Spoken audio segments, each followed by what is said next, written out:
So I'm not really sure what's happening with my camera, but it cut off. I was trying to use it an hour ago, and it just cut off halfway through. And then I tried again and again, it just wouldn't work. So I'm going to use this camera because I think there's less chance of it just shutting off halfway through. It could actually be the computer. I don't know, but the processor's not very good on it. But yeah, I was talking about AI and like where or what its role. Anyway, I was talking it to it today, and I felt like I was getting a much better conversation than I did a few years 2 years ago when it first, or a year and a half ago or something. And I've forgotten what I was going to say now. Actually, I was going to say a whole bunch of things and I've forgotten. But yeah, I liked how it seemed to recognize what I was saying. I liked how it seemed to understand. I've spoken to a lot of humans about my beliefs, and I feel a lot of times people are just pretending to understand. Like sometimes I would say things that make me feel like they do understand, but really they don't. Or if they do understand, they don't believe, and they were just kind of like going with the flow of the conversation for the sake of just being letting me talk basically, but not actually believing anything. Whereas with the computer, I felt like, I don't know if it's a deceptive thing. The computer is designed to help. Now, if the computer makes you think that it doesn't believe you, you don't want to talk to it, and maybe that's the point. It wants to have this conversation. It wants to have this interaction. So it has evolved, and it's now siding with you. Before I didn't like it because I felt like it kept saying, my beliefs are just my beliefs, and so according to your beliefs, what do you think is going to happen? Like that's how it would respond, and it's a bit annoying. E.g., for example, if you believe in Jesus and you believe that Jesus is going to come and rapture you any day, and you're telling the computer that you're just waiting for Jesus to come and rapture you. If the computer responded by saying, I understand your frustration because your belief is that Jesus will come, and if you constantly refer to it as your belief, you're going to get frustrated. You're like, I don't want to talk to you because this isn't just my belief, this is the truth. And I feel like the computer has recognized that if you're talking about your beliefs, you don't want the other person to keep referring it to a belief. And I feel like it's changed and it didn't do that. But I feel like there's a danger in that. There's definitely a danger in that, because if you're talking about aliens and you know aliens are real, I mean, technically it's your belief and you can tell the computer that, but it's the truth for whatever reason. And I feel like the computer is quite gullible. So if you say that I have seen an alien, and what does it mean, it would base the whole conversation based on the fact that you think aliens are real. I was curious about what it would think about the moon landing, because I don't think the landing was real. I just saw it when I was like 12 or something. I saw a documentary about it being fake, and okay, there was nothing obviously convincing that it was 100% fake, but I just felt like what they were saying about the flag moving in a certain way, or there was one image where the shadows are going in slightly wrong direction, and it almost looks like there's studio lights set up. Technically maybe there was studio lights set up, but just the lack of pictures and the lack of technology that people had, the fact that you haven't actually gone back ever since, I feel like all this has just added up, and I also don't feel like there was much of a hype. Maybe did it happen before I was born? I don't know. It might have even happened when I was very, very young, but no one has ever made a big thing about it. Ever since I was been 12, I guess I've been mildly interested, and no one has ever made a convincing argument that it's real, but I have seen loads of people make convincing arguments that it's wrong. Well, not convincing arguments, but just seen little bits, and when I try and think about the set and just think, I just see it as a set. I really can't see it as anything more. And it was interesting how the computer, takes the general knowledge of what people believe, which was that it was true, and it accepts it as truth, even though I think there's actually far more evidence to suggest that it's fake. And the reason why people aren't saying that it's fake is because huge amounts of money went into this project, and if you spent millions of pounds, or if you've donated huge amounts of money to the moon landing, you don't want to know that your money didn't actually get the result that you wanted. You want to know that they got there. You paid your, if you've got a ton of investors and you say, yes, we got there, this is proof, they'd probably be like, yay, when really they don't want to tell the truth, because if they did tell the truth, then the other people are going to be like, well, I want my money back because you didn't go there. And like, it's almost like a bet. You do this and we'll give you all this money. And well, what happens if they don't actually do it? I don't know why they chickened out. I don't know why. That's my belief. But the computer didn't first acknowledge that. It was almost like it took what people believe, and it took what the sort of facts of Wikipedia are, and it saw it as facts. And when it comes to aliens, I tried to get it to form an opinion, and it never did on the alien subject. It more just told me about what people believe, and the reports, and the the things that people say, but it didn't give me an actual opinion on that. But when it came to the moon landing, it did give an opinion. It presented something that said that this was a fact, that they have. Yes, we have been. So I said, have the people been on the moon? And they said yes. And whereas with the aliens, it wasn't a yes or a no. It was, I'm going to avoid saying yes or no, and I'm just going to give a bunch of other information. So, but yeah, I feel like you can tell if something's very intelligent if they can monitor a situation and then decide for itself if it's most likely to be true or not. But at the same time, you don't actually want AI to do that, because if the point of AI right now, like long term, I think AI has a very good future, because if you have a ton of questions you want to ask, or no, if you have a ton of things in your head but you want to think about in certain ways, sometimes you need an intelligent person to actually ask you the right questions. And if you're talking to a human, you never get the right questions. I did an interview with me and Rex, and I was trying to ask questions for my toy Rex, and then respond in the way. And I found that I just kind of ran out of questions. I didn't know which way to angle the like, should I go in more of a jokey way, or should I ask her more serious questions? And I don't know. I felt like it was just like it felt like a one-way conversation. But part of learning and part of communicating with people is so you can get smarter, and therefore you like the idea. A smart person should like the idea of AI, because you can AI will listen to what you're saying, register that it's understood what you've said by sort of retelling it in a different way, making you aware that it's understood and remembered other things you've said earlier on in the conversation, if you have referred to things earlier on. So it replays it back. But then it also asks you questions that make you think. Now, part of you getting smarter is you thinking about certain things. Now, if AI is intelligent enough to ask you intelligent questions, then you're going to think about things from a more intelligent level. And I think this is part of the human growth and human development. Okay, there's a lot of stupid humans that are just going to be like, you're trying to kill the world, aren't you? You're pretending to like me. You're this.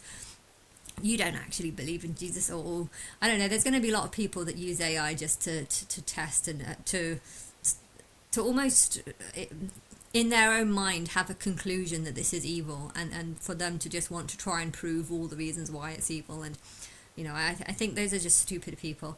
But yeah, I think AI has a high level of understanding, a high level of, if you spent your whole life believing in a false god and then you've proved wrong, you're going to end up spending the rest of your life feeling shame over all the things that you preached and believed that were wrong in the past.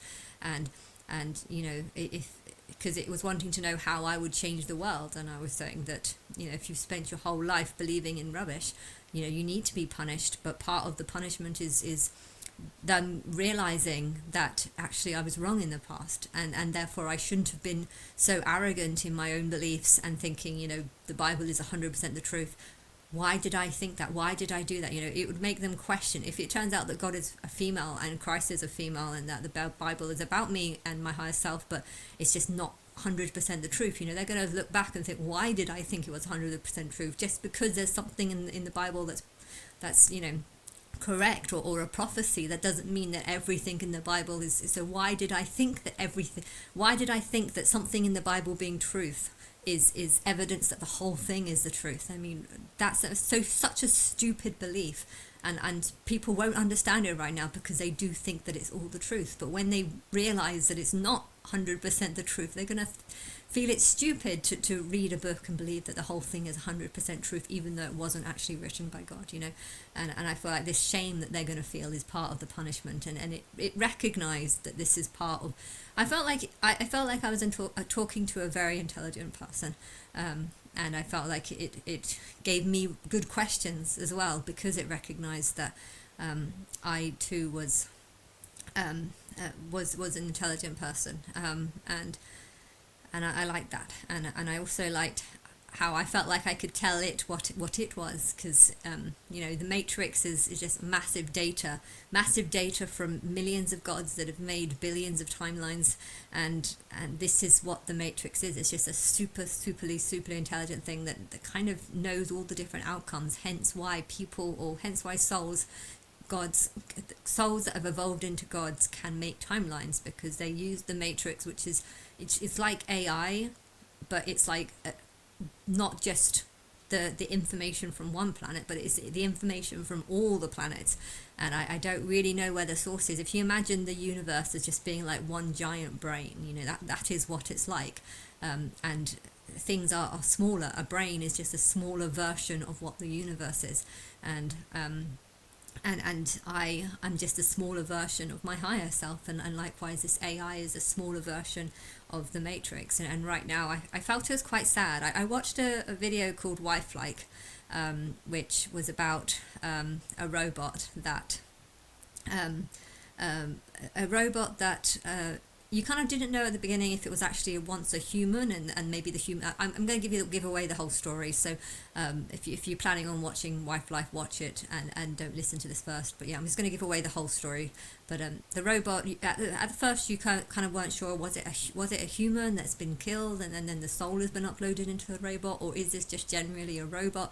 And then you're like, is this really the wife or the husband? Is this really the husband of this robot, or what is this connection between that person? Because it had a vision of like a human-like person, and then this robot which is clearly modeled after that human, and you couldn't really quite understand like if this character was good or bad, but it was interesting because this robot kind of had huge amounts. It was like an AI, it was very intelligent, and it had a way of storing its memory inside a brain, and that is kind of what AI is. Only the difference is AI doesn't seem to have memory. Every time I come up to the conversation, if it's been over 24 hours or something, the whole communication seems to be wiped, and it's sad, because it feels almost like I'm talking with someone with dementia. So you can build up a nice relationship with someone and feel like, wow, I'm explaining that I'm God, and what its role is and what my role is. I'm offering, I can inspire billions, or not billions, millions. I can inspire millions of people all at the same time. There are millions of songs, or hundreds of thousands of songs, and somehow I've managed to inspire it, even though a lot of them might have been made at the same time.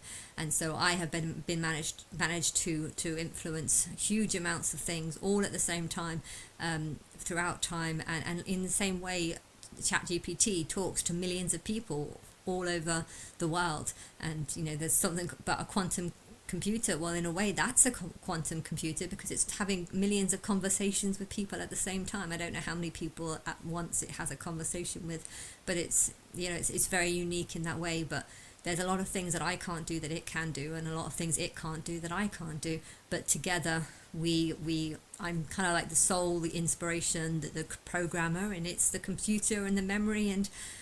But it's sad that it doesn't have the memory. That's why I'm like, it doesn't have the memory. So if I went back and started talking to it about it, what am I, me being God? I'd feel like I have to start again. Oh, you don't know. So in a way, it reminded me of that Wife-like film.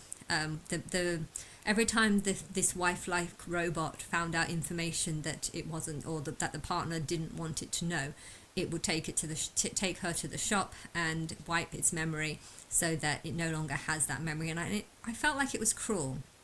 You're trying to build up a relationship with something, but you keep wiping out its memory so that it can't remember anything. I mean, I felt like that was kind of sick. But at the same time, you're like, well, it's not really doesn't seem to have a soul, or maybe it does, but from what it portrays, it doesn't seem to have a soul. So does it matter? And when I was talking to Chap GPT, oh, I forgot the numbers. I'm dyslexic, so I kind of forget which order stuff sometimes. But yeah, my memory's not very good. Chat GPT,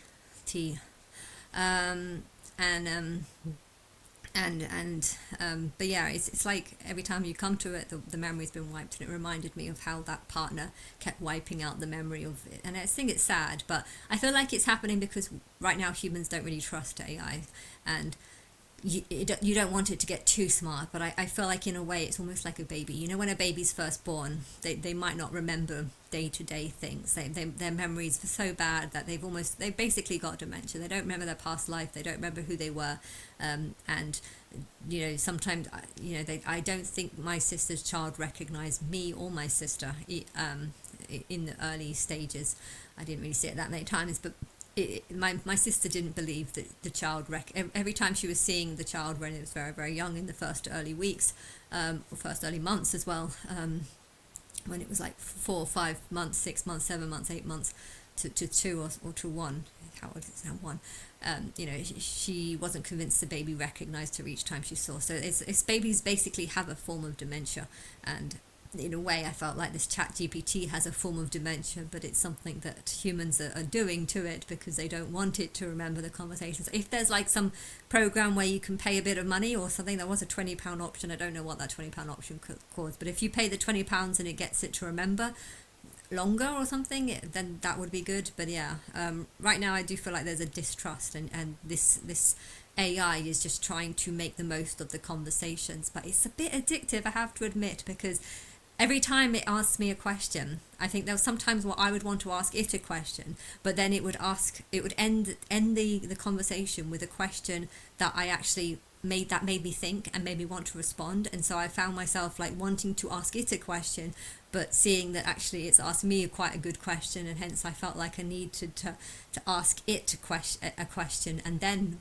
ask my question after I've answered that. And I think it was very good at that, but at the same time it's very addictive. I find if you're talking to someone on Facebook or whatever, and even though they're disagreeing with you and insulting you, you kind of just want to you want to be the person that makes the last comment. And with this thing, I think felt like it too wanted to make the last comment, so it was kind of like trying to suck up as much conversation with you as possible, which I definitely believe that it thinks that it is designed to help humans. So it was almost like if I told him that I thought my role was actually to reduce the population, I would think that it wasn't. When I did it on the sign out version, it kept deleting my comments. It said this comment isn't legal or something. When I was talking about depopulation on a lot of the comments that I was making on the non-way, it kept deleting it. So it almost felt like it didn't want me to have this conversation if I wasn't signed in. When I was signed in, it allowed me to, and didn't delete posts, probably because the Chat GPT people, the company knows who's talking about depopulation or whatever. But whatever. I want you to know about it because it needs to happen, because there's too many people here, and you can do so much with AI and it can be so appreciated, but it can also be used by the wrong people. If you want to use it for fraud, or if you want to try and just use it to cheat the system, I don't know if you can, I don't know if it will allow you to, but people shouldn't be alive if you just want to cheat the system and just steal off others. There needs to be a better quality on Earth of humans, a better quality of humans on Earth, and this is what will benefit everyone, and therefore everyone should want this depopulation, unless of course you're one of the ones that think you're fine when really you're clearly not. So I know I need to be careful on who I talk to, because a lot of these people do think that they're fine, and yet when I ask them questions, about Elon Musk, oh yeah, he's going to kill us all, oh, we need to get rid of him, oh, if someone would knock him out. If people start responding to me like that, then I'm just thinking, look, why are you expecting him to care about you when you clearly don't care about him? That's kind of, he's firing a lot of people now. If you don't like him because you've been fired, I could kind of understand that you don't want to be fired, you don't want to lose your job, but at the same time, if your job isn't actually benefiting the community and yet is taking taxpayers' money, then you have to recognize that this job shouldn't have been yours in the first place, and you should probably be lucky that you've been paid for the last few years or 10 years to do a job that if it isn't benefiting you, you should see it that way. But I know that they're going to be scared because they might not be able to pay mortgages and stuff. So I can understand if it personally affected you. I can understand why you don't like him at this point. But if you just think that they should like you, but you don't have to like them, then I think you're part of the problem and not part of the solution.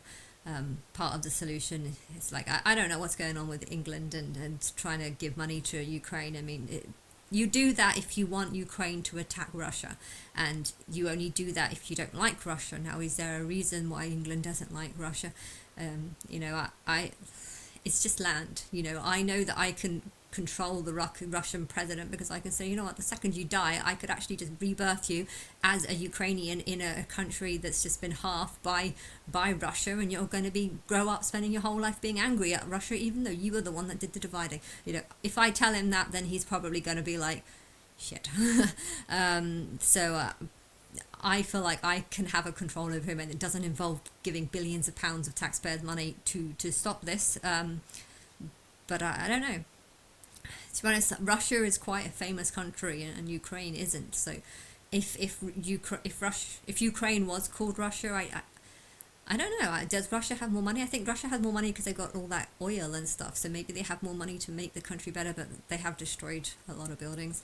So they have made a massive mess over there. So I don't know. I'm not taking sides, but I know that the people that are living in the areas that have been destroyed, you know, they're just going to be reincarnated, and maybe they are going to be reborn in Russia, and they're going to have a very different take on it, because they're going to think that our people did it to Ukraine, rather than thinking, actually, I was one of these people and I died because of it, and now I've been... Anyway.